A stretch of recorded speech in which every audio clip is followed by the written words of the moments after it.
Yeah, I think we're just... So we're just above, right? Yeah, okay. Yes. Sort of your hands in. Yeah. All right. So this is great. No. This is a first. I've never done one of these before. Yeah, no, it's interesting, and I think we can start now. Okay. So everybody on Facebook Live who's joining us, thank you very much for agreeing to be part of this discussion this afternoon. I'm Cass Rusi, and with me today is Dr. Peter Selby, and Dr. Selby is the Director of Medical Education here in CAMH at Toronto, the Centre for Addiction and Mental Health. And today's topic is, well, like we say in the business, it's a bit of a talker.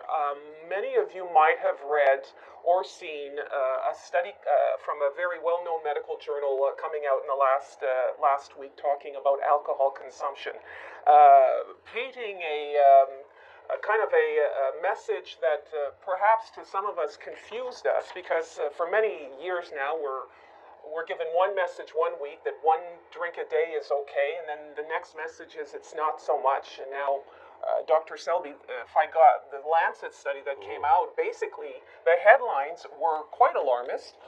Even one drink a day is not good for you. I wonder, as a scientist, a researcher into this particular subject, do these studies irritate you? No, I think in part why they don't irritate me is because science exists to disprove itself. It's not belief, right? We are constantly discovering. We often study the same thing because you're looking to make sure that what you found is accurate.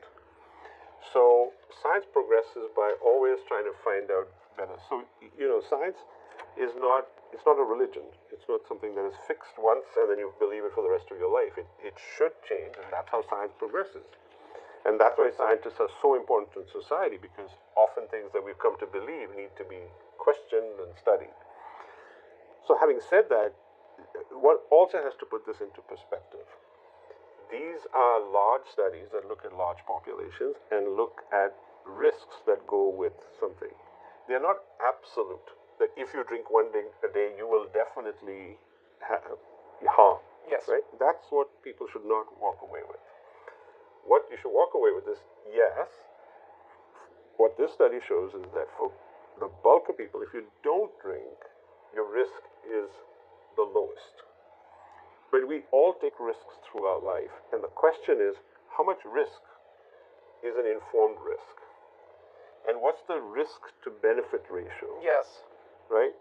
So it doesn't appear to be the health benefits that have been touted for alcohol. There are more harms than benefits to society in general.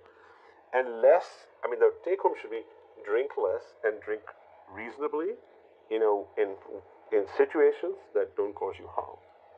Well, it seems that a lot of these studies are sending mixed messages, and of course the word is always moderation. But when it comes to alcohol consumption, what do you tell people when they go, I'm confused, can I have one drink a day or not? So at a population level, you're going to say, if you don't drink, don't start. If you do drink, drink less. At a population level, like mass media kind of, information. What I do as an addiction medicine physician, and as a physician in general, is I help people make that decision based on their risk. So if you have a risk of having an alcohol problem, you've been an alcoholic, then, don't drink, because you will go back and it will cause you lots of harm. Clearly, if you're pregnant, it doesn't make sense to drink alcohol. There's greater risks to you and the baby than to continue. And that can have long-lasting effects in some situations, so you don't want to take that risk. If you've got medical conditions that are caused by alcohol, like high blood pressure, like your liver disease, or you've got gastritis, or you've got depression, or you've got things that are caused by alcohol, abstention is probably a better thing, because your brain and your body is telling you it's not handling it. Yeah. If you've got early signs that the alcohol's damaging your liver, you've got fatty liver, then yeah, for you, probably not drinking at all. As you say, you got to take case by case. In many ways, you got to take case by case. We're getting some people on Facebook Live who are wanting to ask you some questions here, and this one is timely. Stephen Lacroix is asking you if cannabis is better than alcohol. Well, it depends on what you mean by cannabis is better than alcohol. If you're taking a look at when you take a look at the harms caused by cannabis versus the harms caused by alcohol, based on the existing research, overarching evidence suggests that cannabis will likely cause less harm than alcohol. It has less addictive potential than alcohol. It's not to say that it's not addictive. Alcohol is addictive, cannabis is addictive. You'll end up with people who do get addicted. But overarching, there are some subtle differences in what cannabis will cause and alcohol will cause. You know, alcohol and psychosis that's not as well seen, whereas with cannabis you can see that. You know, but you don't get cirrhosis from smoking cannabis or using cannabis, but you do get from alcohol. So it depends on, you know, overarching. We feel that cannabis, depending on how it's used, who uses it, and how many people use it under what circumstances, you potentially could get less harm. But here's what happens. People combine cannabis and alcohol and get double the harm. You know, as we get closer and closer to the legalization of cannabis, I'm sure you're going to get a lot more questions about that versus alcohol. You know, in the Lancet study, they were talking about how up to about 3 million people die from alcohol substance abuse. Any Canadian stats? How are we doing? So, I mean, when we take a look at mortality from addictive substances, number one, more than alcohol and cannabis and illicit drugs combined, is actually tobacco.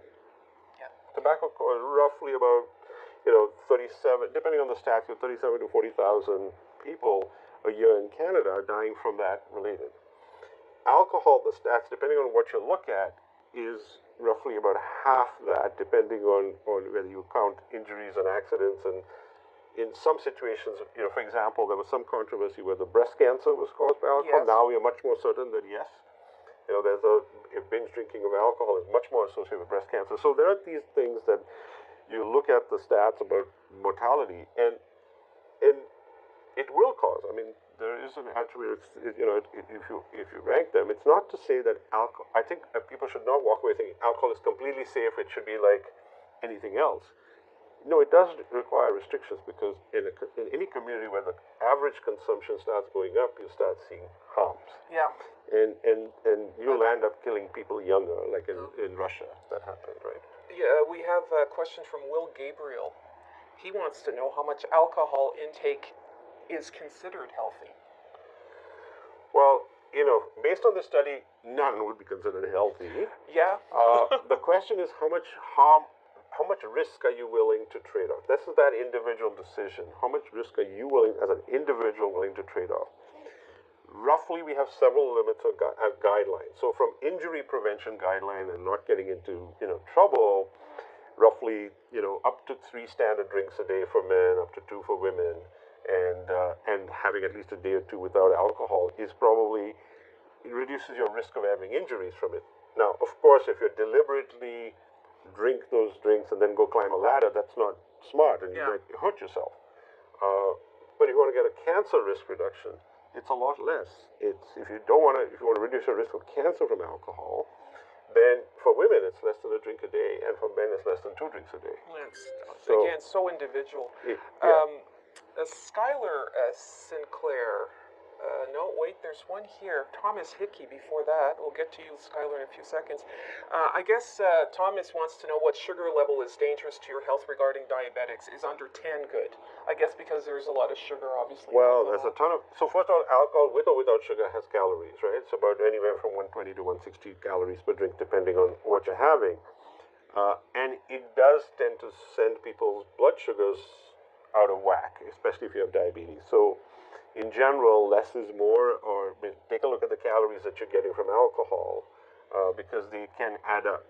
And many of our patients, when they either reduce the alcohol consumption or stop alcohol, they lose weight just magically. And they say, well, what did that happen? I said, well, you were getting a lot of calories from alcohol. So yes, you want your blood sugars obviously less than 10. You want your something known as the 3-month measure of how your blood sugars have gone. It's called hemoglobin A1C, you know, at less than 6 or less, and you want to see that as a standard outcome. Skylar Sinclair asks, will moderate drinking still hurt your liver? So moderate drinking, it depends on what we mean by moderate drinking. the biggest problem we have is people don't actually measure the drinks that they have. And nowadays, standard drinks, a standard drink has 13.6 grams of alcohol. In this one, to get it, that's in Canada. Internationally, they use 10 grams. So that equates to like an ounce of alcohol internationally. But in Canada, we serve an ounce and a half. Oh, okay. So when we count our drinks in Canada, and the guidelines I gave you were the Canadian levels. So it depends on how you define moderate. And I think if you drink moderately, where you're saying, I'm not crossing the guidelines, I'm having a day or two where I don't drink, and I don't drink in situations that are dangerous, then the chances are lower of developing trouble. The issue is with all of these studies, it's all about chances. It's not an absolute. Medicine is always about chances. People say, well, when you take an antibiotic, it's always the chances you'll get better faster if you have a bronchitis and you've got a lung infection with the bacteria or pneumonia. The chance that you take the antibiotic, you will get better. More than if you didn't take the antibiotic. But not everybody who takes the antibiotic gets better. Yes. And that's part of our literacy challenge, that we need to make sure that people understand this. These are about risks, not absolutes. It's not black and white. It's Every not. individual is different about how much you can take. Exactly. What's moderate for you is not so much for somebody else, of That's course. right. Brian Fitzgerald wants to know, how does one evaluate the individual risk of alcohol consumption based on one's personal health profile if one doesn't have any known health issues? Well, that's a great question. I think, in part, we can look at, one of the things we know, the alcohol use disorders or alcoholism or addiction to alcohol is a genetically transmitted condition. So if you have family history, first degree, second degree, your parents, it's probably a good idea for you not to drink because you're likely to develop dependence. So that's one way to make, if you're otherwise healthy, you've got to be really careful about alcohol consumption because you could find yourself getting into trouble. And I think when you take a look at the individual risk, it's really, I say, look, if you drink in a social situation always, where the goal is to socialize, not to get intoxicated, that's a good way to think. I also say, if you're drinking alone, that's probably not a good thing. Because the whole idea of alcohol as a social lubricant, what are you lubricating if you're alone? Right? And you're not, like, what social interaction are you trying to...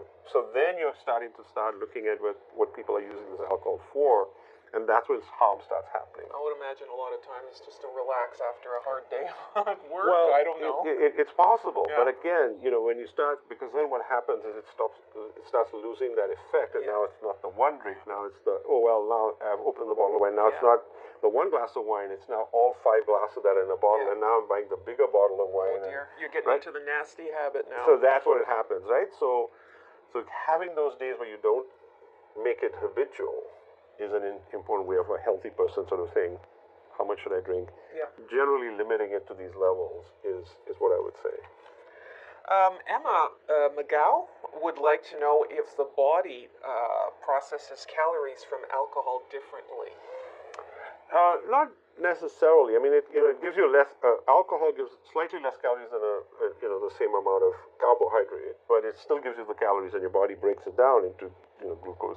It breaks it down into carbon dioxide and water, like it metabolizes it in the same way. And there are enzymes that do that, and some of us have them, and some of us don't. Especially if you're from the Southeast Asia, you tend not to have those enzymes, and so that's where you get the flushing and what have you. But from a caloric perspective, you will end up getting it. And don't forget, liquid calories punch a lot of calories because most of our other carbohydrates are through food. Liquid calories punch? You get a lot more calories per glass, right? You can put a lot more calories in a glass of alcohol. That's true. And then if you have to eat, Yeah. right? So solid food gives you fewer calories. So your body also absorbs all those calories faster. You absorb alcohol fairly quickly. From the upper part of you don't have to digest it. It's a straight hit, which is how it affects you, and you get the pleasure. But at the same time, there are calories going with it. Just a reminder for people on Facebook Live watching us here, we're talking about alcohol consumption. is one glass a day okay? Is it not? Is it bad for you? Not good for you? We're getting mixed messages. But I'm with Dr. Peter Selby here from CAMH in Toronto talking about alcohol abuse, alcohol consumption. We have someone who's asking, this is, I don't know if you can answer this. This is kind of a funny question. Which is worse, one beer every day for 7 days or 7 beers one day a week? We often say spread it out over the week rather than binging. Binges are worse for us because here's what alcohol, our body can metabolize 1 drink per hour on average. So if you load yourself up with 7 drinks, your body has to get those 7 drinks and it'll take 7 hours on average to get out. And which is why some people who do this go on, and I've seen patients like this who get into trouble. They go out on a night of drinking, they drink 7 drinks, they go to bed, or 8 drinks and they go to bed, and then they wake up at 6 in the morning and get behind the wheel of the car. Their blood alcohol is still above the legal limit. I think a lot of people don't realize People don't realize this. And also your body has, because it overrides the natural system, you start creating all these toxins, which is why you end up with the hangover and all this, these chemicals that form in your brain hurt you. Whereas when you're drinking in a slow fashion, not gulping and not with the intention of getting wasted, then your body has that time to deal with that drink of alcohol. You're still getting the benefit and the pleasure and enhancement of your social interaction, but it's not causing you that. So it's better to spread it out over the week. Yeah, the binge drinking. Than the binge drinking. Lila Bell is, and this is kind of, I think we were talking about this before, is that how does drinking affect someone with heart disease? That's a great question. We've heard a lot of the hype about drinking alcohol for, it's good for your heart and it'll help your heart. And some of that, it was red wine for a while, but it's alcohol. And again, it benefits people who have multiple risk factors, possibly middle-aged men who have high risk of heart disease, and it might benefit that population. But certainly, it's probably you need just 1 standard drink every other day. What people don't realize is how much alcohol has a role to play, not so much in preventing heart attacks, but actually causing people to end up with what we call arrhythmias, where your heart rhythm goes off. Atrial fibrillation is a big common one, and it's associated with drinking alcohol. The more alcohol you drink, the worse it is for your heart. So all these rhythm disturbances that we see can be caused by alcohol. And then for some people, alcohol can also cause weakening of the heart muscle, something called a myopathy, alcoholic myopathy. So you put that all together, all in all, alcohol probably causes more harm to your heart than good. Oh, it's so interesting, because there were so many studies at one point. A glass of wine was good. So again, yeah, and I think, by the end of this, everybody's going to say, they need to drink because all I'm giving them is bad news. Because it's so inbuilt into the culture, right? Yes. Alcohol consumption. And, we shouldn't hit alcohol too bad. There was a time when alcohol had a role in society because it made water drinkable. Because it was safer than drinking water in most cities. Now we have water that at least is not going to kill you and not make you sick. So alcohol through history has had a role, but what it didn't have a role is in getting people intoxicated all the time in dangerous situations. And now you start and drinking alcohol all the time, every day, or in these non-normative ways, that is now causing people more harm than good. Yeah. It's moderation again is the key. That's right. Armand Lefar on Facebook, is it true, as we see on social media, that even 1 glass of wine or beer will shorten your life? Look, it's all about risk, and when we look at this, it's these things that are associated. But don't forget, when we do these studies, there are other factors that you may not have accounted for. I mean, did that person also smoke cigarettes? Did that person also suffer from poverty? All these other factors, like mostly they get age and sex distribution, but these other things that have been going on, we don't have those data. So I would say, if it is going to shorten your life, it's not going to, it's not going to be years or something like that if you have the 1 drink. I think we have to deal with this with some sort of common sense as well. What is your overall life? It's not just about risk avoidance, because if you only avoided risk, you wouldn't do anything.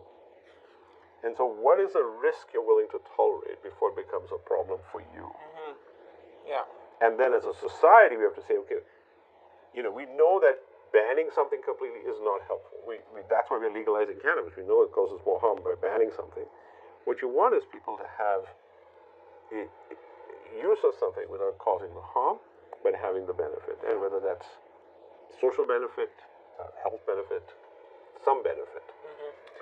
We got a lot of specific questions here. You can see Okay. that people are really Thinking it. Yeah. yeah, they they really want to get some answers. Jeremy Schultz is asking, are there as many cardiovascular risks related to being a long-term beer drinker versus a long-term liquor drinker?